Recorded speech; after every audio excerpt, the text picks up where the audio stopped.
한국 핵심 기술 확보하자 미 보잉 충격. KF-21 블록 2 전자전기 4대 개발. 성능 업그레이드. 쾅 한방에 F-35 격추. KF-21EX와 KF-21 블록 3의 차이에 대해 깊이 있게 알아보는 것은 매우 흥미로운 주제입니다. 이 두 항공기는 한국 항공산업의 중요한 발전을 대표하며 향후 대한민국의 국방 역량을 강화하는 데 핵심적인 역할을 할 것입니다. 이번 글에서는 KF-21EX와 KF-21 블록 3의 차이점, 각 항공기의 기술적 특성, 협력 개발 과정, 그리고 전략적 중요성에 대해 상세히 분석하겠습니다. KF-21EX는 초기 계획된 블록 3 버전에서 발전된 모델로 한국항공우주산업 K 이 새로운 목표를 설정하여 개발 중인 차세대 전투기입니다. KF-21EX는 더욱 향상된 스텔스 기능과 전자전 능력을 갖추고 있으며 무인 항공기, UAV와의 협동 작전 능력을 포함하는 다양한 첨단 기술이 적용될 예정입니다. KF-21 보라매는 대한민국이 개발한 4.5세대 전투기로 노후화된 F-4와 F-5 전투기를 대체하기 위해 설계되었습니다. 이 전투기는 뛰어난 기동성과 스텔스 기능을 갖추고 있으며 다양한 최신 항전 장비와 무기 시스템을 탑재하고 있습니다. KF-21EX는 KF-21 보라매의 성능 개량 버전으로 5세대 전투기 수준의 성능을 목표로 하고 있습니다. 이 전투기는 기존 KF-21의 스텔스 성능을 대폭 향상시키고 내부 무장창을 추가하여 레이더 반사 면적을 줄이는 것이 특징입니다. KF-21 보라매는 한국항공우주산업 KI 과 인도네시아가 공동으로 개발한 프로젝트입니다. 이를 통해 양국의 군사 및 경제 협력을 강화하는 기회가 될 것으로 기대됩니다. KF-21 보라매와 KF-21EX는 한국 공군의 전력 증강에 중요한 역할을 할 것으로 예상됩니다. 특히 KF-21EX는 5세대 전투기의 성능을 목표로 하여 향후 한국의 방공력을 크게 강화할 것입니다. K는 대한항공, 한화시스템 등과의 협력을 통해 통합 시스템을 개발하고 있습니다. 특히 무인 항공기와의 협력 작전, 몸티, 운영을 포함한 다양한 기술이 통합될 예정입니다. 이러한 협력은 각 회사의 전문성을 최대한 활용하여 최적의 성능을 발휘하는 전투기를 개발하는 데 중점을 두고 있습니다. 블록 3 계획은 여전히 유동적이며 KI는 내부 무기 탑재 구형 및 다양한 UAV 유형의 미션 요구사항을 반영한 개선안을 제시하고 있습니다. KF-21EX는 이러한 개선안을 토대로 더 발전된 기능을 갖추고 있으며 다양한 작전 환경에서의 효율성을 극대화할 수 있도록 설계되고 있습니다. KF-21 블록 3는 KF-21 보라매의 성능 개량 버전으로 주로 스텔스 성능과 내부 무장창을 갖춘 것이 특징입니다. 이 버전은 5세대 전투기 수준의 성능을 목표로 하고 있으며 다음과 같은 주요 특징을 가집니다. 내부 무장창, IWB 무기를 내부에 탑재하여 레이더 반사 면적을 줄이고 스텔스 성능을 향상시킵니다. 스텔스 성능 강화, 전파 흡수 물질, NEM, 과 전파 흡수 구조, S를 통해 스텔스 성능을 대폭 강화합니다. 내장형 센서 및 레이더, 외부에 노출되지 않도록 설계된 센서와 레이더 장비를 통해 스텔스 성능을 극대화합니다. KF-21EX는 KF-21 블록 3의 성능을 더욱 향상시킨 버전으로 6세대 전투기로의 발전을 목표로 하고 있습니다. 주요 특징은 다음과 같습니다. AI 파일럿, 인공지능 파일럿 기술을 적용하여 유무인 복합체계를 구현합니다. 유무인 복합 데이터 링크, 유무인 항공기 간의 협력 작전을 가능하게 하는 데이터 링크 시스템을 갖추고 있습니다. 향상된 스텔스 성능, KF-21 블록 3의 스텔스 성능을 기반으로 더욱 향상된 스텔스 기술을 적용합니다. 미래 전장 대응 능력, 위성 통신 연계, 자율 제어, 전장 인식 및 분석 등 미래 전장 환경에 대비한 다양한 기술을 포함하고 있습니다. 발전 전망 KF-21EX는 6세대 전투기로의 발전을 목표로 하여 한국 공군의 전력 증강에 중요한 역할을 할 것으로 예상됩니다. 특히 AI 파일럿과 유무인 복합체계 기술을 통해 미래 전장 환경에 대응할 수 있는 능력을 갖추게 될 것입니다.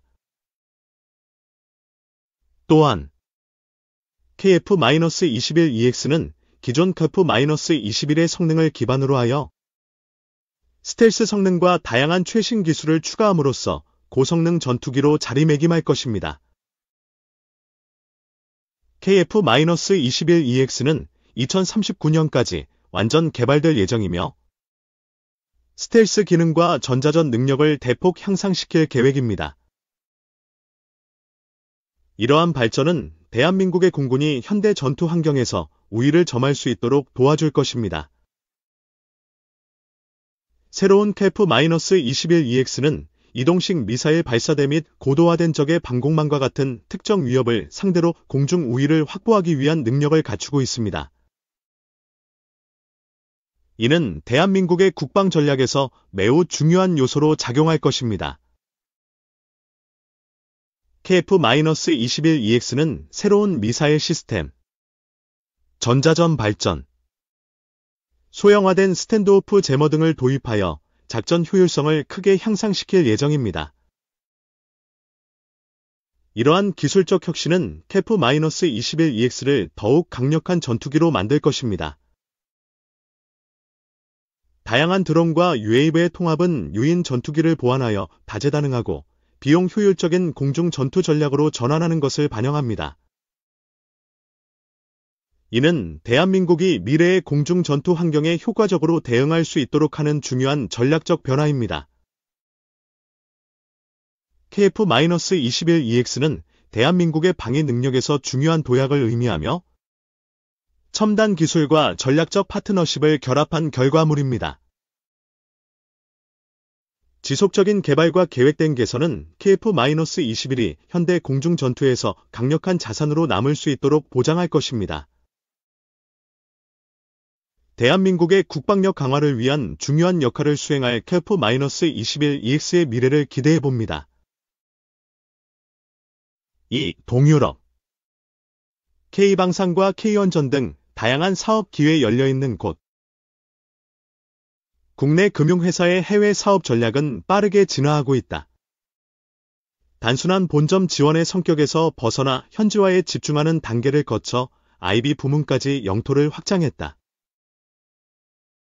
신흥시장과 선진시장을 가리지 않고 기회의 땅을 찾아 나서고 있다.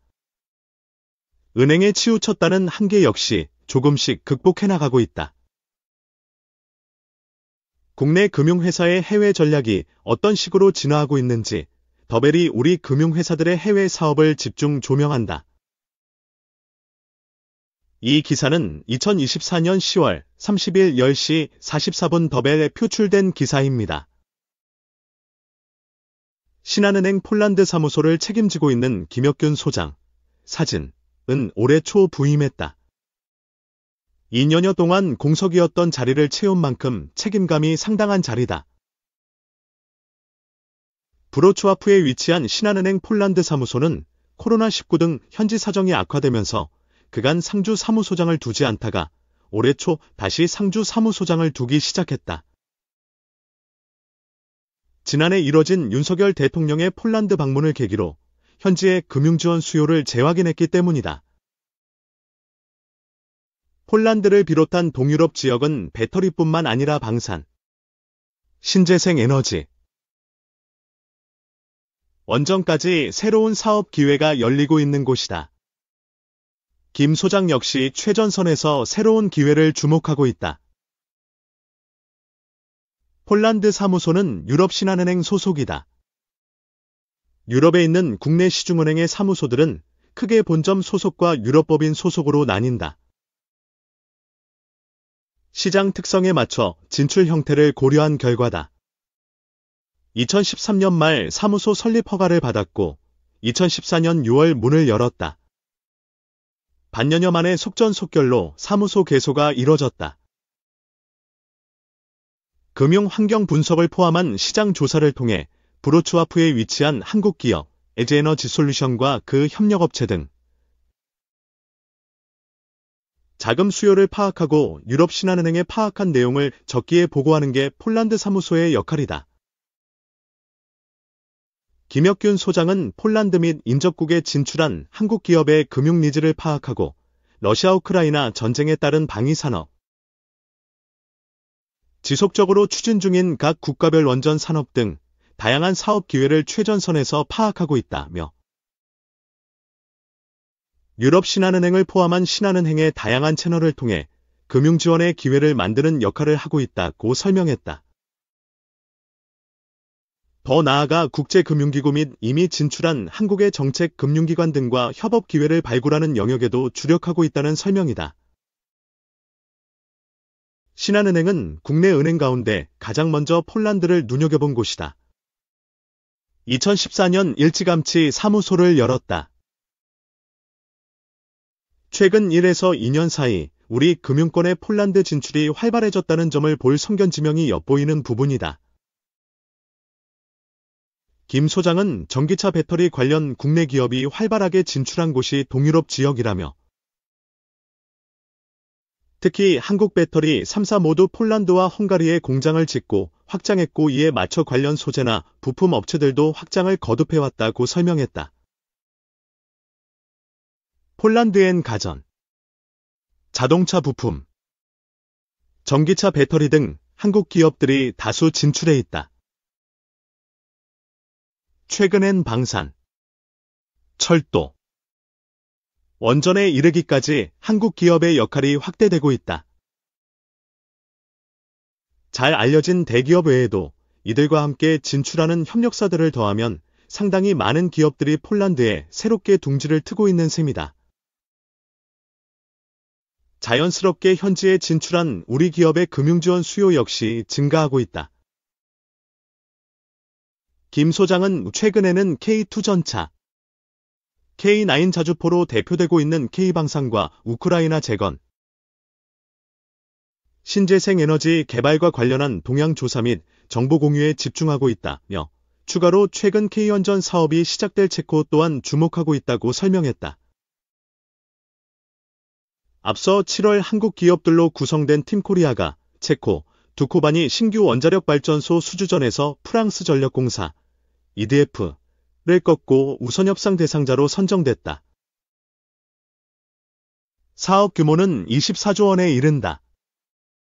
아랍에미리트, UAE, 바라카 원전 이후 15년 만에 쾌거이자 역대 최대 규모 원전 수출이다. 건설뿐만 아니라 운영, 유지 보수까지 한국 기업들이 맡는 만큼 협력사들까지 대거 체코에 진출하면 금융지원 수요 역시 높아질 것으로 전망된다. 김 소장은 폴란드를 비롯한 동유럽 지역은 다양한 사업 확장 기회가 있는 곳이라고 생각한다며 이러한 산업, 시장, 지정학적 변화를 면밀히 분석해 최적의 채널 전략을 수립하도록 하는 것이 목표라고 말했다. 김 소장은 2008년 입행해 2010년부터 아이비팀에서 근무했다. 주식, 채권 및 국제금융 업무를 8년 동안 하다가 기업금융 업무의 뜻을 가지고 2018년부터 6년간 기업금융센터에서 근무했다. 그는 한국의 기업 금융은 기업이 필요로 하는 금융 서비스를 최적의 조건으로 적시에 제시하는 것이라면 해외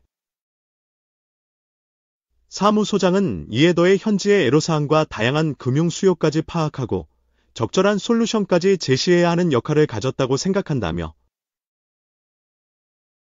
대부분 주재원들이 동일하겠지만 특히나 사무소장은 멀티플레이어의 역할을 수행해야 한다고 말했다. 특히 처음 입행했을 때부터 해외 주재원을 꿈꿨다고 한다. 김 소장은 폴란드는 한국 기업의 신규 진출이 활발하고 관심도가 높은 지역이다 보니 그만큼 책임감도 무겁다며 폴란드에 진출한 한국 기업이나 관련된 정부기관, 금융회사 등에 근무하는 사람들과 인적 네트워크 형성을 위해 많은 노력을 하고 있다고 덧붙였다.